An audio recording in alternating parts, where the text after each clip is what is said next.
எப்போது சென்னையில் சைக்கிள் ஓட்டலாம் என கேட்ட ராகுல் காந்திக்கு முதலமைச்சர் மு.க.ஸ்டாலின் அழைப்பு விடுத்துள்ளார். ராகுல் காந்தி எப்போது விரும்பினாலும் இணைந்து சைக்கிள் ஓட்டலாம் என முதலமைச்சர் ஸ்டாலின் தெரிவித்துள்ளார். பாலியல் புகாரில் உண்மை உள்ள பட்சத்தில் குற்றம் புரிந்தோருக்கு 5 ஆண்டுகள் திரைத்துறையில் பணியாற்ற தடை விதிக்க பரிந்துரை செய்ய தென்னிந்திய நடிகர் சங்க பெண் உறுப்பினர்கள் பாதுகாப்பு கமிட்டி ஆலோசனைக் கூட்டத்தில் தீர்மானம் நிறைவேற்றப்பட்டது.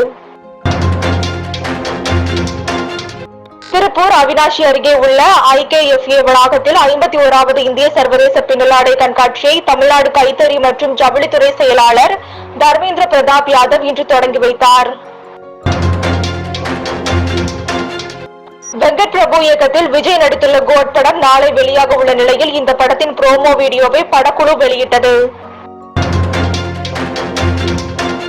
பிரபல தனியார் தொலைக்காட்சியில் ஒளிபரப்பாகி வரும் பிக் பாஸ் 8வது சீசன் நிகழ்ச்சியை நடிகர் விஜய் சேதுபதி தொகுத்து வழங்க உள்ளதாக அதிகாரப்பூர்வமாக அறிவிக்கப்பட்டுள்ளது. விநாயகர் சதுர்த்தியை ஒட்டி வரும் 7ஆம் தேதி பொது விடுமுறை அறிவிக்கப்பட்டுள்ளது. செப்டம்பர் 7ஆம் தேதி பொது விடுமுறை, 8ஆம் தேதி ஞாயிறு விடுமுறை என்பதால் பொதுமக்கள் தங்களின் சொந்த ஊர் செல்வதற்கு ஏதுவாக சிறப்பு பேருந்துகள் இயக்கப்படும் என போக்குவரத்து கழகம் தெரிவித்துள்ளது. மருத்துவ பணியாளர்களின் பாதுகாப்பு தொடர்பாக மாநில யூனியன் பிரதேச அரசுகள் எடுத்த நடவடிக்கைகள் குறித்து அறிக்கை சமர்ப்பிக்க மத்திய அரசு அறிவுறுத்தியுள்ளது. சிறப்பு காட்சிக்கு அனுமதி வழங்கியதற்காக கோட் பட தயாரிப்பாளர் அர்ச்சனா கல்பாத்தி நன்றி தெரிவித்துள்ளார்.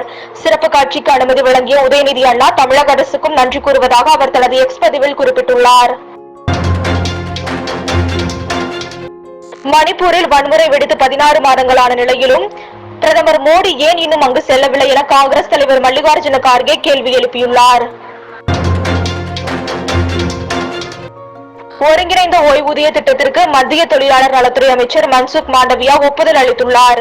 பழைய ஓய்வூதியம், தற்பொழுது நடைமுறையில் இருக்கும் புதிய ஓய்வூதியம் ஆகியவற்றுக்கு மாற்றாக இந்த ஓய்வூதிய முறை அறிமுகப்படுத்தப்பட்டுள்ளது.